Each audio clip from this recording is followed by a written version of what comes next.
Bismillahirrahmanirrahim. Assalamualaikum warahmatullahi wabarakatuh. Al-Fatihah ila ruhi sayyidina habibina syafi'ina Rasulullah sayyidina Muhammad ibn Abdullah sallallahu alaihi wa ala alihi wa sahbihi wa azwajihi wa dhurriyyatihi wa ya'muru rijatin bil jannah wa yaqana bi asrarihim wa anwarihim wa ulumihim nafatin barakatin fid dunya wal dunya wal akhirah. يَأْلُنَا مِنْ حِزْبِهِمْ يَرْزُقُنَا مَحَبَّتَهُمْ وَيَتَوَفَّنَا لَبِلَّتِهِمْ وَيَأْجُرْنَا فِي زُمْرَتِهِمْ الْعَافِيَةِ وَالسَّلَامَةِ ثم أبدا صاحب الكتاب إمام أحمد بن عطاء الله ثم الفلسفة صلى بن عمر دارت ثم إلى حضرة الوالد أبي عبد الله بن محسن عطاء ثم الرسول نفعنا الله بهم علومهم لهم الفاتحة. أعوذ بالله من الشيطان الرجيم. بسم الله الرحمن الرحيم. الحمد لله رب العالمين الرحمن الرحيم مالك يوم الدين إياك نعبد وإياك نستعين اهدنا الصراط المستقيم صراط الذين أنعمت عليهم غير المغضوب عليهم ولا الضالين آمين. بسم الله الرحمن الرحيم. نويت تعلما وتعليما وتذكرا وتذكيرا والنفعا والانتفاعا والإفادة والاستفادة والحثة على تمسك بكتاب الله سنة رسول الله صلى الله عليه وسلم والدعاء إلى الهدى والدلالة على الخير ابتغاء مرضاته وقربه وثوابه حسن الخاتمة مع اللطف والعافية صلاح العاقبة. Bismillahirrahmanirrahim. Alhamdulillahirabbil alamin. Wassalatu wassalamu ala asyrafil anbiya'il mursalin sayyidina wa habibina wa syafi'ina wa maulana Muhammadin wa ala alihi wa sahbihi ajma'in. Amma ba'du. Qala musanniful kitab rahimahullah wa nafa'ana bihi wa bi ulumihi fid dharain. Allahumma aftah qulubana futuhal arifin wa bi hidmatika wansur alaina bi rahmatika ya arhamar rahimin. Ila anqal.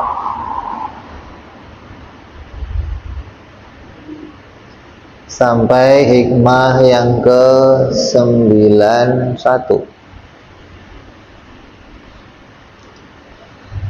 Anta ila hilmihi idza ataqtahu ahwaju minka ila hilmihi idza asaitahu.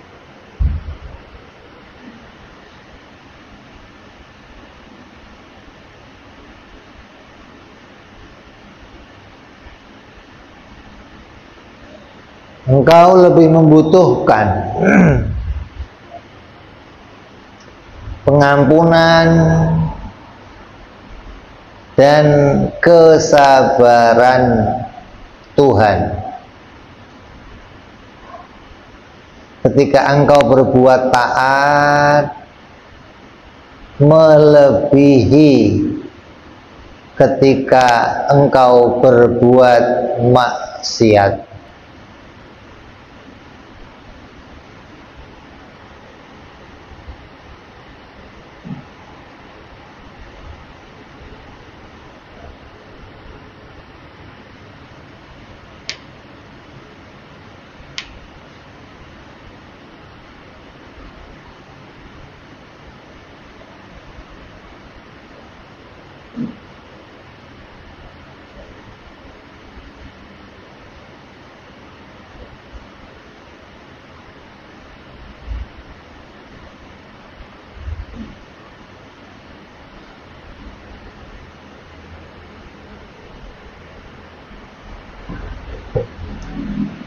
Itu makna terjemahannya.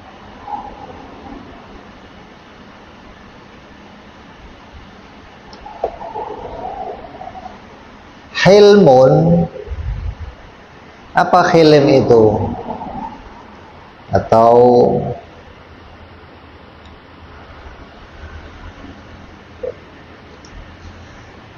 kemurahan Allah. Hilim adalah bahwa Allah mampu mendatangkan hukuman pada seorang hamba, tapi Allah menunda dan menahannya. Itu namanya sifat hilim. Hilmun. Jadi Allah itu mampu menjadikan seketika itu seorang hamba diazab, tapi Allah tidak melakukannya. Allah menundanya, Allah menahannya, tidak mensegerakan turunnya sebuah azab atau siksaan pada seorang hamba. Itu namanya sifat hilim. Maka dikatakan di sini, engkau lebih membutuhkan sifat hilimnya Allah ketika engkau berbuat taat. Coba. Dibandingkan ketika engkau berbuat maksiat. Orang awam menganggap kita itu lebih membutuhkan sifat hilimnya Allah ketika kita maksiat. Dan orang yang maksiat bisa saja seketika itu didatangkan azab oleh Allah. Tapi di sini enggak. Kamu lebih membutuhkan sifat hilimnya Allah ketika kamu taat dibandingkan ketika kamu maksiat. Coba. Apa maksudnya? Orang yang melakukan ibadah lebih membutuhkan sifat hilimnya Allah dibandingkan orang yang melakukan maksiat. Kenapa? Karena orang yang melakukan taat kepada Allah, terkadang di dalam ketaatannya itu dia keluar jalur. Dia keluar dari apa yang diperintahkan oleh Allah.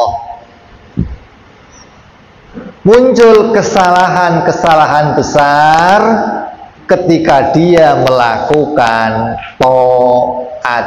Coba. Malah ketika taat, dia punya kemungkinan melakukan kesalahan besar.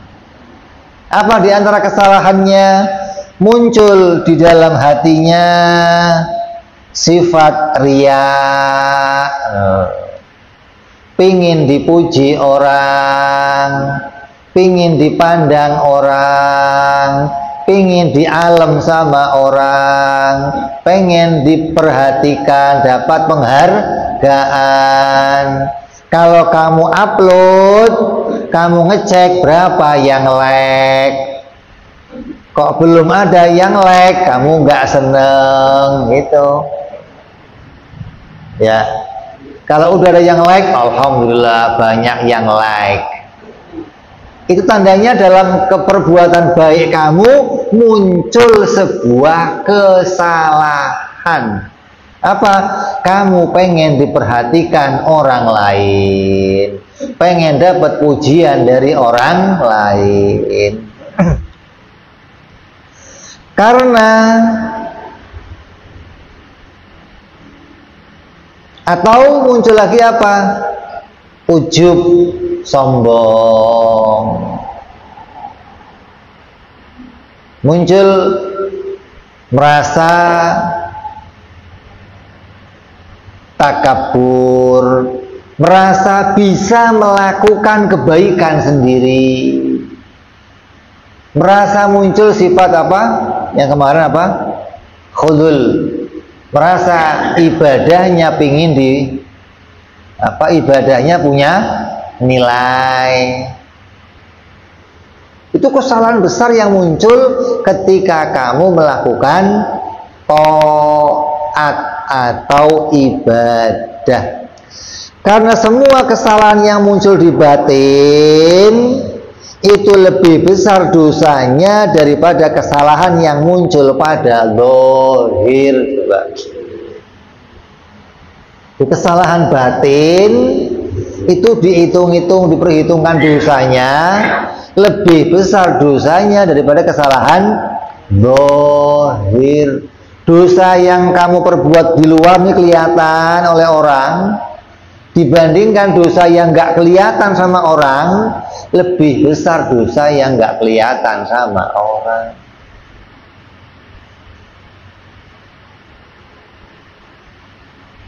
Maka riya itu sebuah kesalahan yang ada di batin, maka dia sangat besar melebihi kesalahan zahir. Begitu pula apa? Ujub, sombong, meremehkan orang lain.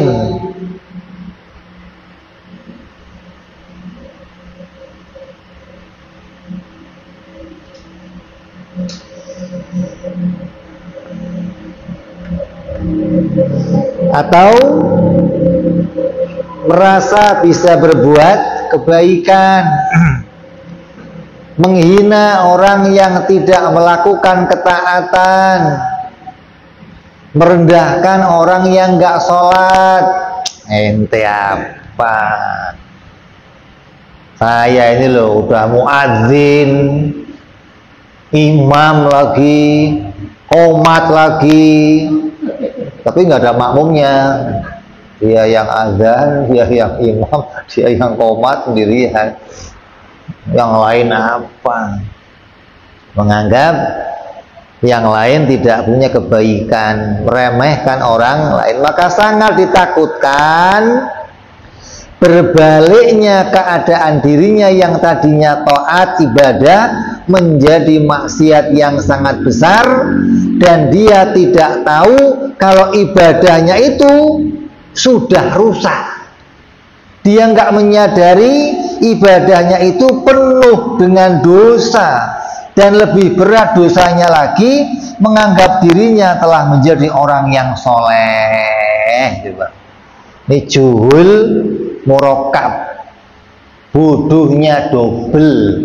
Maka orang yang seperti itu lebih layak mendapatkan azab dari Allah dibandingkan orang yang langsung berbuat maksiat. Coba.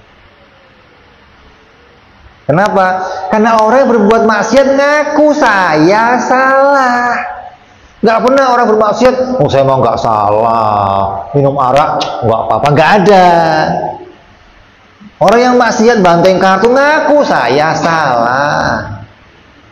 Orang yang pacaran ngaku saya salah. Nggak pernah, oh ini kan pacaran syariat. Nggak ada pacaran syariat. Lu gila pacaran syariat, pacaran apa? Minum arak, ini kan cuma ini buat angkat-angkat badan doang. Tetap ngakunya salah. Tapi ini dia nggak merasa dirinya salah. Dia merasa dirinya dalam ketaatan, merasa dirinya berbuat baik, padahal di dalamnya penuh dengan dosa yang besar. Maka jangan menyangka orang yang berzina itu lebih jelek daripada orang yang beribadah. Coba. Ini orang tasawuf itu ini belajar. Apa lu? Ketawa.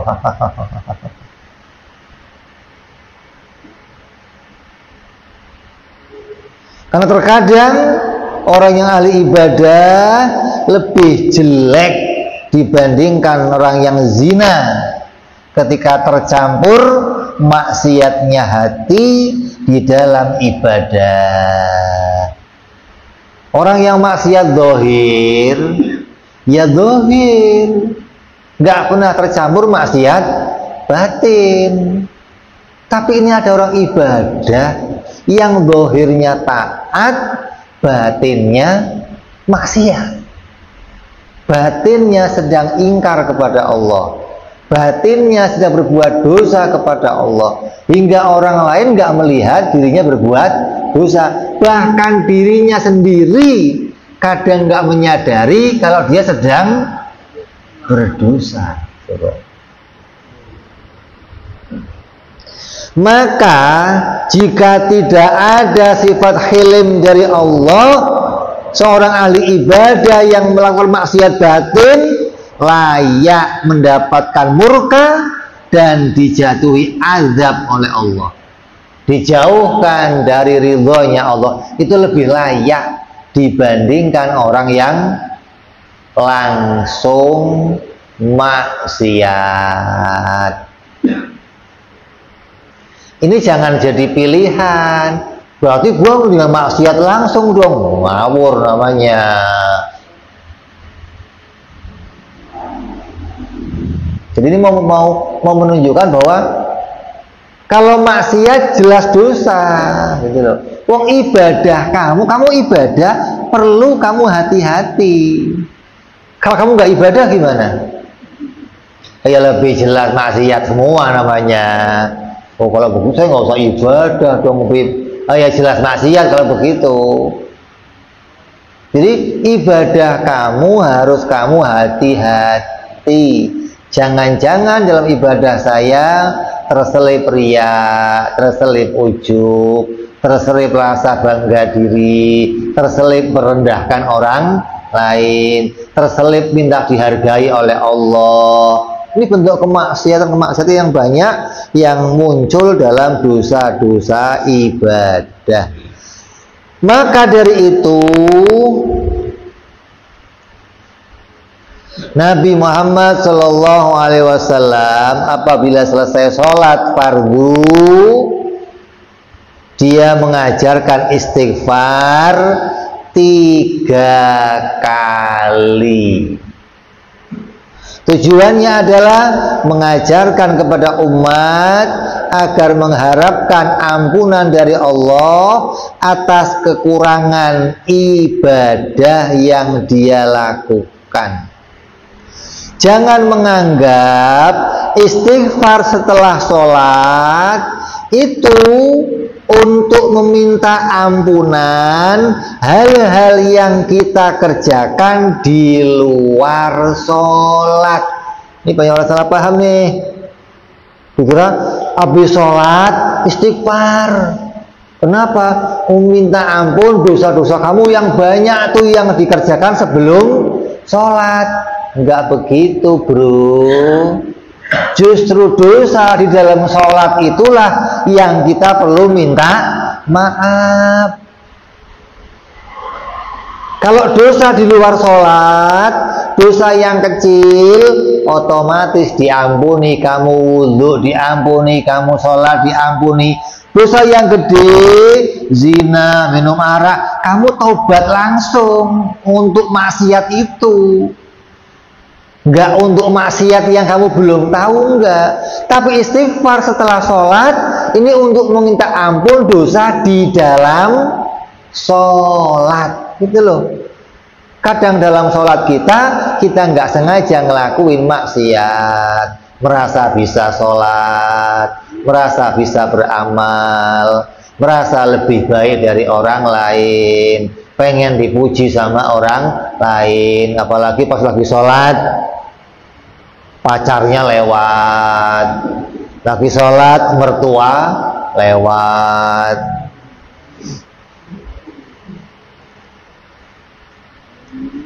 Kadang lupa lagi sholat mertuanya lewat, sholatnya zuhur, bismillahirrahmanirrahim, atas mertuanya zuhur ini zuhur. Sambil ngelupanya dia pengen diperhatiin mertua, kalau zuhur bismillahirrahmanirrahim. Jadi Nabi mengajarkan istighfar tujuannya adalah mengajarkan kepada umat agar mengharapkan ampunan dari kekurangan ibadah yang dilakukannya. Jangan menganggap istighfar setelah sholat itu untuk maksiat yang dilakukan di luar sholat. Justru orang yang ibadah setelahnya perlu istighfar agar terlepas dari kesalahan batin. Adapun orang yang maksiat pada zahirnya kepada Allah, terkadang kemaksiatannya itu membawa kebaikan, malah dibalik loh. Apa itu? Membawa rasa takut kepada Allah, lalu dia merasa dirinya hina, dirinya rendah, dirinya hamba yang gak layak untuk dihormati, dirinya orang yang butuh pengampunan, hingga gak ada kemaksiatan batin yang muncul, gak ada. Justru orang yang maksiat zahir merasa orang yang paling rendah di dunia, gak layak dapat penghormatan dari orang lain, gak layak di alam-alam sama orang lain, gitu. Dia berhaknya hanya dapat ampunan dari Allah dan tidak mengulang-ulangi lagi apa yang dia kerjakan. Maka maksiat yang seperti itu bisa mendatangkan rahmat dan taufiknya Allah hingga dia dicintai dan dia taubat menjadi orang-orang yang dimuliakan oleh Allah Subhanahu wa ta'ala.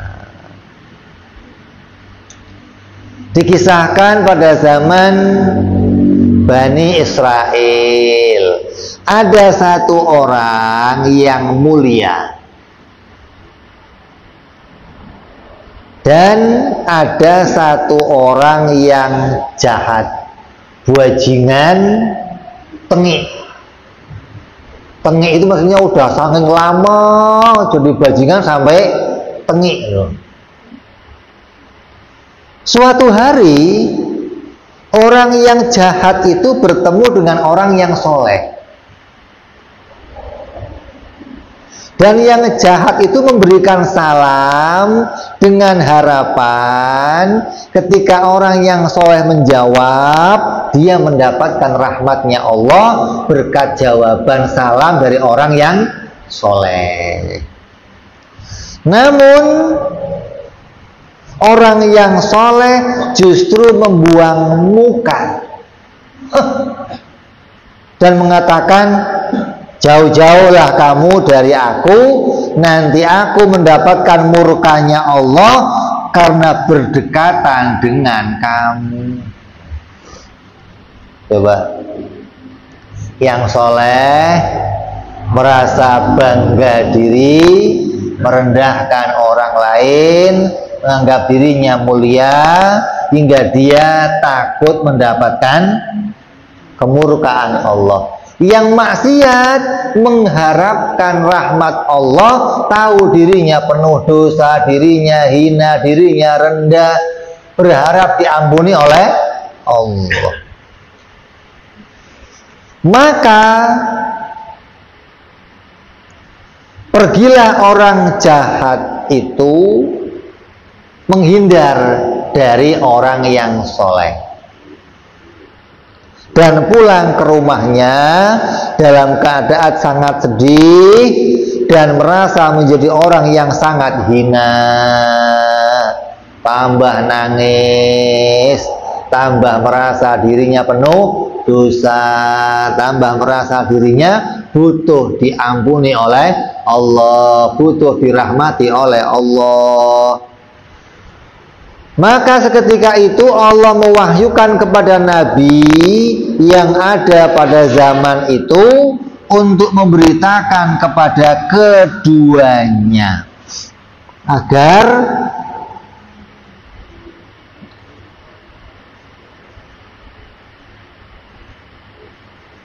keduanya tahu statusnya masing-masing.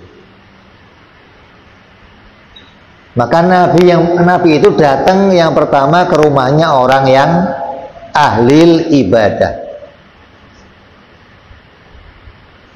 memberitakan bahwa engkau harus mulai ibadah lagi dari awal. Coba. Karena Allah telah menghapus semua ibadah kamu, pahalanya nggak ada yang lagi dihitung oleh Allah, kamu dienulkan.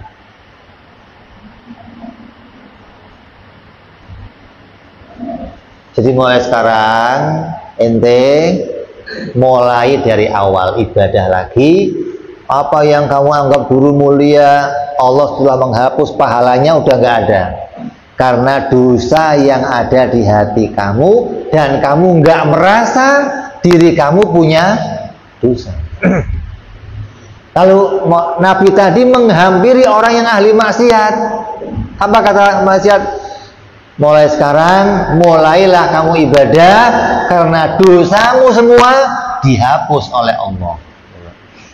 Ini sama-sama 0-0. Yang satu ahli ibadah 0, yang ahli maksiat 0. 0 dosanya diampuni semuanya, yang satu 0 pahalanya dihapus semua oleh Allah. Coba. Jadi yang lebih butuh hilmnya Allah yang mana? Yang ahli ibadah, gitu loh. Karena ketika dia ibadah, dia nggak merasa ngelakuin dosa, padahal dia telah berbuat dosa. Maka berkata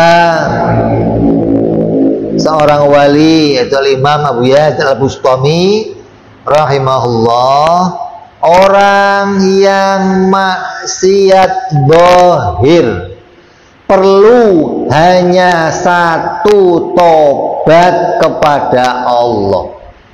Ahli zina, ahli minum arak, ahli riba hanya perlu satu tobat kepada Allah. Tapi orang yang ahli ibadah perlu 1000 tobat kepada Allah. Coba bayangin deh, dosanya riya, dosanya ujub, dosanya takabur itu ribuan kali lebih besar dibandingkan dosanya zahir. Ini pandangannya orang-orang ahli tasawuf. Kalau ilmu fikih nggak pakai ini. Ilmu fikih ya pakainya ilmu zahir. Kalau zina ya dicambuk, minum arak ya dicambuk, kalau riya ya nggak diapa-apain, nggak ketahuan gimana. Tapi dalam ilmu tasawuf, dosa itu lebih besar di hadapan Allah dibandingkan dosanya orang yang zina, dibandingkan dosanya orang yang minum arak. Maka maksiat yang telah membuat seorang hamba menjadi hina dan lebih rendah, merasa dirinya rendah, itu lebih baik dari ahli ibadah yang merasa dirinya besar dan mulia.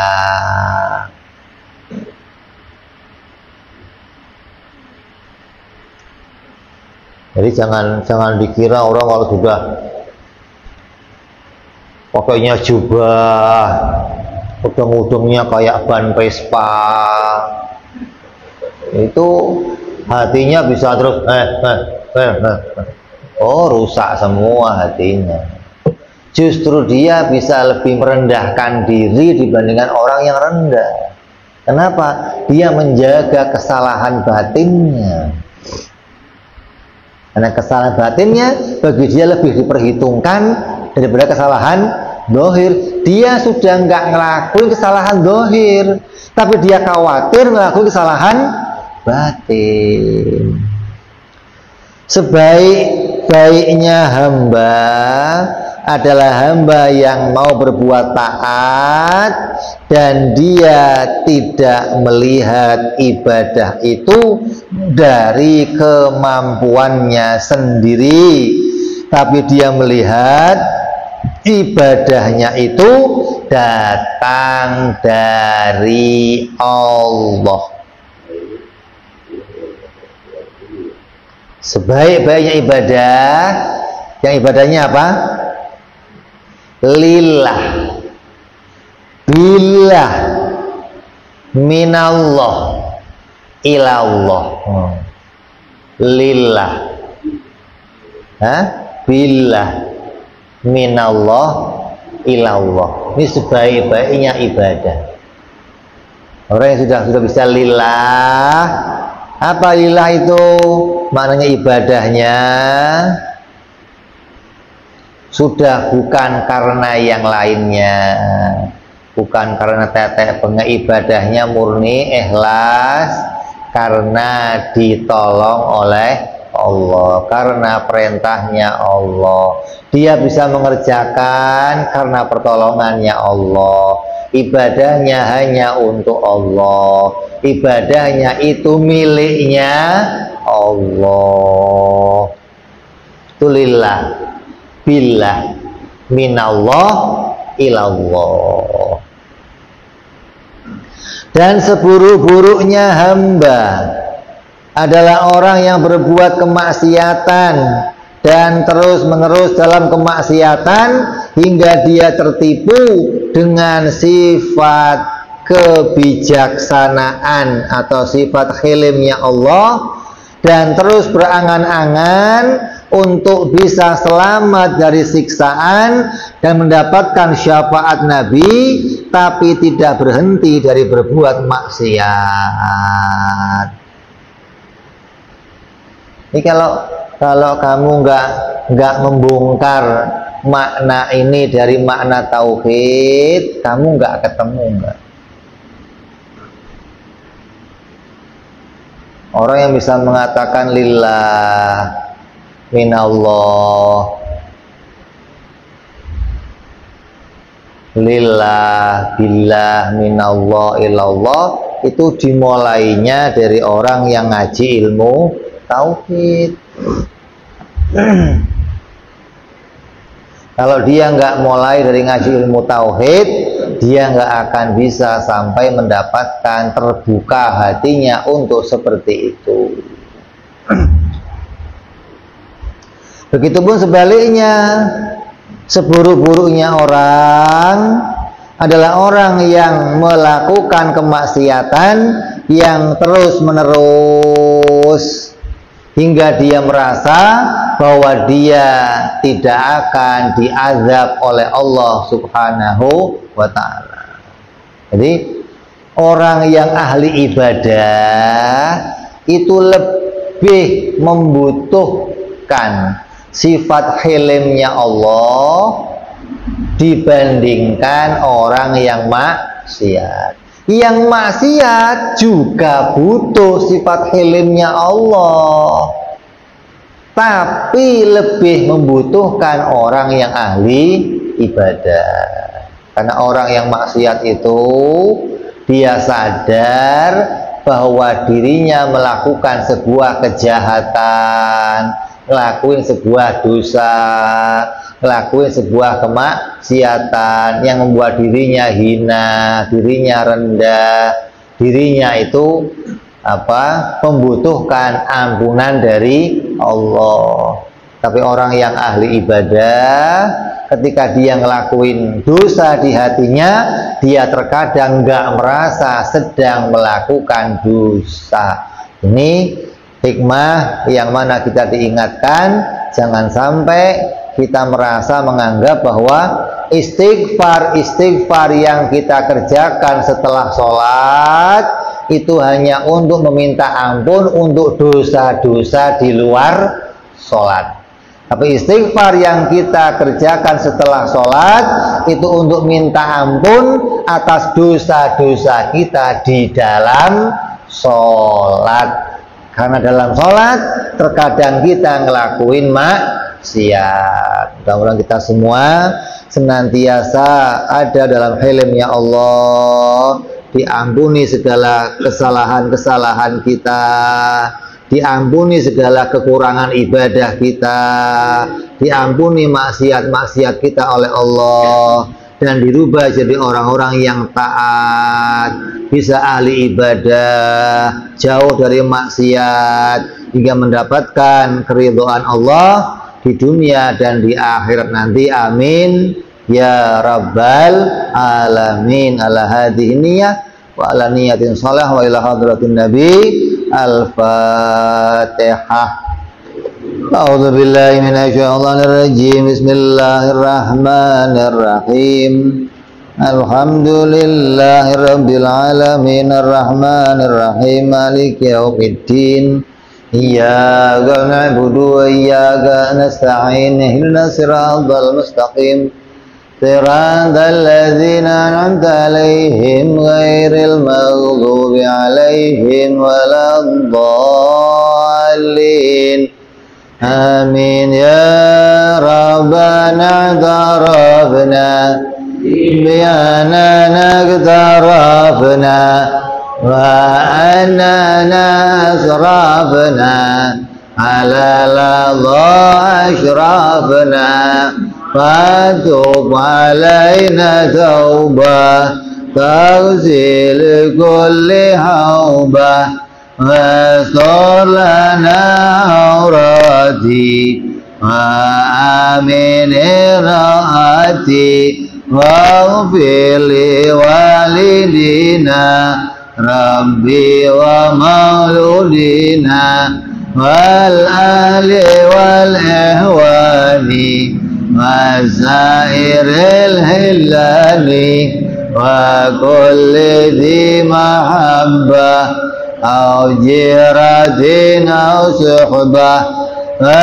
المسلمين أجمع آمين ربي اسمع فضلا وجودا منا لا باكتساب منا بالمصطفى رسولي نهضى بكل سولي صلى وسلم ربي عليه عند الحبي وآله وصحبه عدد تحصي صحبي والحمد لله في البدء والتناهي سبحان ربك رب العزة عما يصفون سلام على المرسلين والحمد لله رب العالمين. Assalamualaikum warahmatullahi wabarakatuh.